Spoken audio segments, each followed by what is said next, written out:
Guys, so today we're moving into the last class that we met.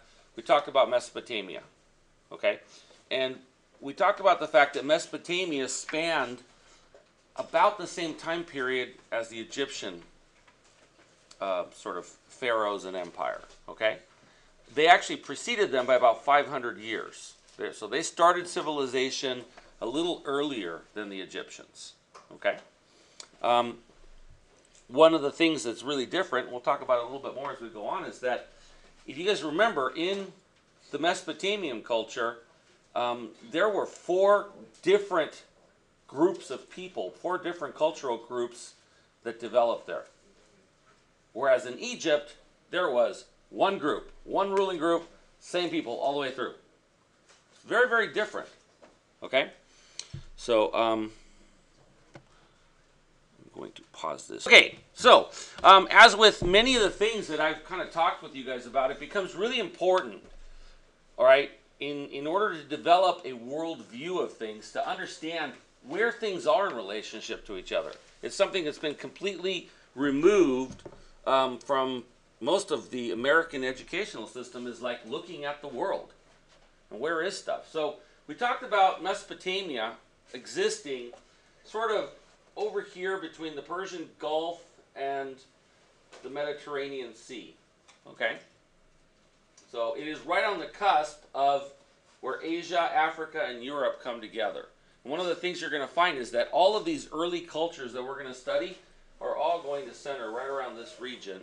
And eventually we'll move off into some of the areas over in China, which is in Asia. So, but you can see the proximity of these two things to each other. One of them sits on the edge of the Arabian Peninsula. The other one sits at the tip of Africa. Both of them are in relative proximity to the Red Sea. Both of them are in proximity to the Mediterranean. All right? So looking at a different sort of more global image, you can actually see the Nile River. And one of the things to note about the Nile River is that it starts way in the heart of Africa. Okay?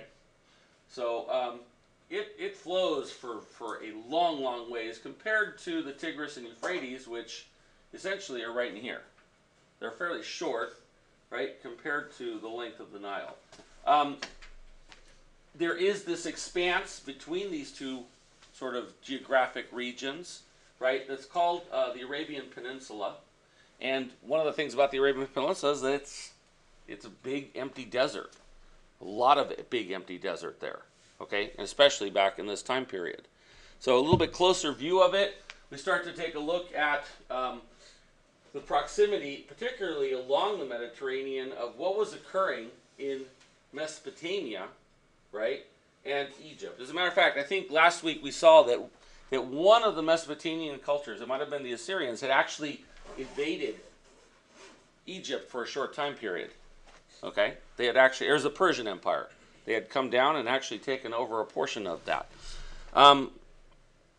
Taking a look at this idea of Egypt and the relationship to the Persian Empire, we see the Fertile Crescent over at this side, and we see Egypt sort of on this side of the Red Sea. So this body of water that you're seeing here is the Red Sea.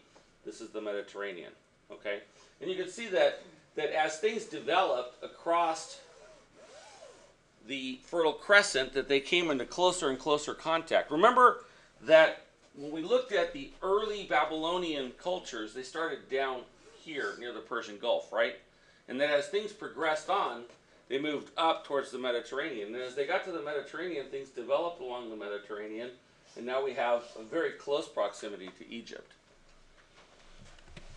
All right, another sort of map that relates what you were seeing then to what's happening now, or what the boundaries are now. So this is in the news a lot, right? This was in the news a whole lot, right? For a long time. And so you get an idea of like where these pieces are kind of in relationship to, to the areas that we're talking about. So we're going to be talking about the city of Cairo and Alexandria as part of Egypt. You can see, right, the river delta at the end of the Nile River, okay, and you can see just how long the Nile River kind of extends down into Africa. when we look at Egypt, we tend to divide Egypt into 2 or 3 geographic areas. And this part is kind of weird, isn't it? This is Lower Egypt and this is Upper Egypt. If you guys looked at it and say, well, that's on top, not this. This is down below. Why is it flipped? Anybody know? Upper is higher. So keep going, a little more. So young man says, upper is higher. Yeah, lower is the antithesis of higher. Got that. Not classification. It's the geography. When you are up here in Walnut, right, you are at a much higher elevation than when you're down at Seal Beach or Huntington Beach, right? Those are down at sea level. We're up at 900 feet or something. If you're over in Claremont, you're up at 1,400 feet. What you guys got to understand is that it's higher here and it flows down towards the Mediterranean there. Which, again, when you look at a map, it's like, huh? Upper, lower? Weird. Okay, so taking a closer look at the actual Lower Egypt, some of the cities that I want you guys to kind of be aware of are Giza, Cairo, Saqqara, Memphis, and Alexandria. Okay? And you can kind of get an idea of where those are. Those are ancient cities. Those cities have been in existence for eons and eons. Okay? Looking at Upper Egypt, you'll see some of the cities that you particularly want to look at is right down in here. Karnak, Thebes, Luxor, the Valley of the Queens is where one of the sites is that we'll be studying. And finally, it's not really listed. Let me see if I have another map of it. This is that sort of semi-third part that I was talking to you guys about Egypt, which is, it's called Nubia. Okay? And there's 2 things that we're looking at there. One is Aswan. And you guys will be wondering, well, why are we looking at Aswan? Because it's a big giant body of water, right? And then there's another site called Abu Simbel that we'll look at. When we get to it, we'll look at it a little more closely. But essentially, what we look at as Abu Simbel today was actually in Aswan. And if it had been left there, it'd be underwater. So we'll take a closer look at that. How many minutes am I in? I'm doing good. All right, so looking a little bit more at the context of what was occurring in northern Africa at the time, okay? Right now, we look at this sort of green line that divides the green area down here from the beige area up here, right?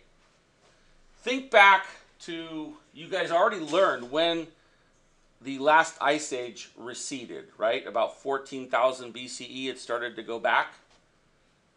And so you can imagine that if we had this huge polar cap, that the areas that would be down near the polar cap would be more wet than they are today. The polar cap receded, it got drier.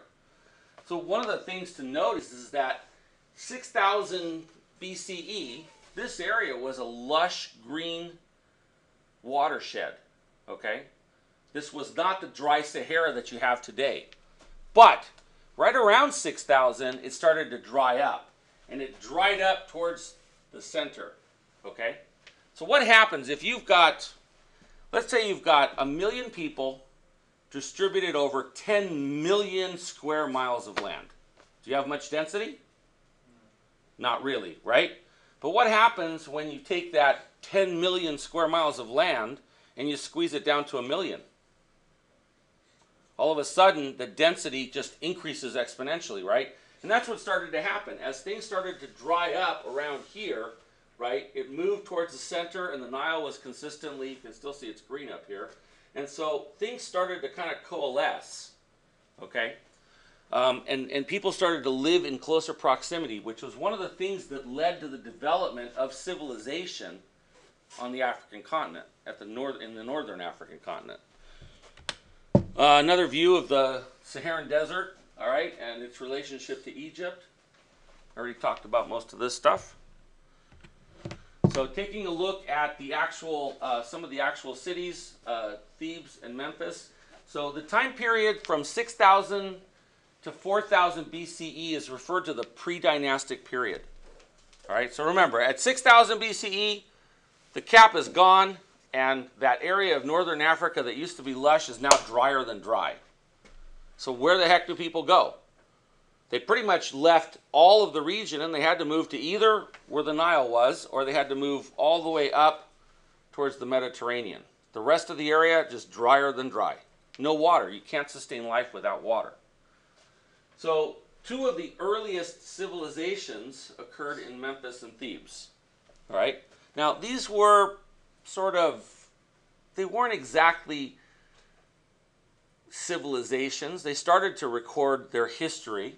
Okay, they started to build denser cities. They started to, in some ways, try to tame nature, things that we talked about in what creates civilization.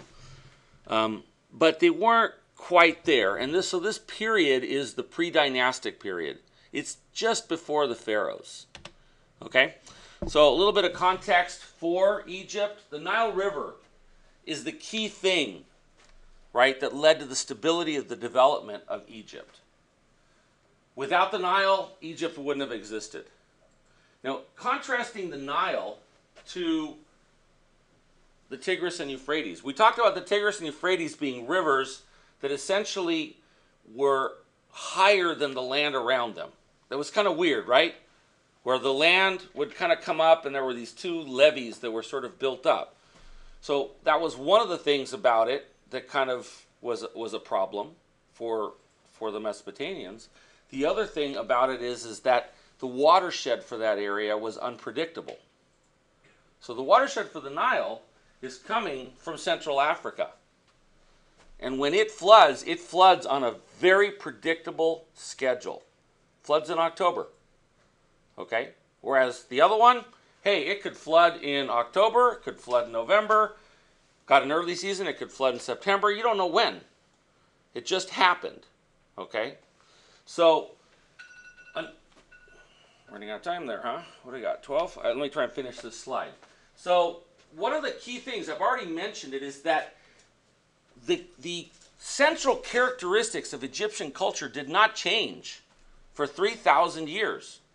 Remember, Mesopotamia, 4 cultures in that same time period. These guys managed to maintain everything for 3,000 years. It was a hierarchical society, and there were 2 sort of ruling classes in it. The priests and the pharaohs, right? We already know about the pharaohs. We know about the priests. We talked about those a little bit in the other cultures. It was an agrarian economy, so it was completely reliant on the flood of the Nile, and then the ability to harvest food, store it for the year. And since it was so predictable, there was not a lot of problems with famine in that particular region. The religion of Egypt is a key thing that you guys got to understand. It was obsessed with this notion of the cult of the dead. Okay? They viewed the rulers as being gods that were on earth and then they would eventually transition into the afterlife. But the afterlife existed on earth. So, and again, we're going to talk about the different dynasties, but there's 3 different dynasties that we're going to concern ourselves with: the Old Kingdom, Middle Kingdom, and the New Kingdom. All right? And there are different types of buildings that are sort of associated with those things, or the remnants of buildings. So I'm going to stop this one, and we'll go on from there.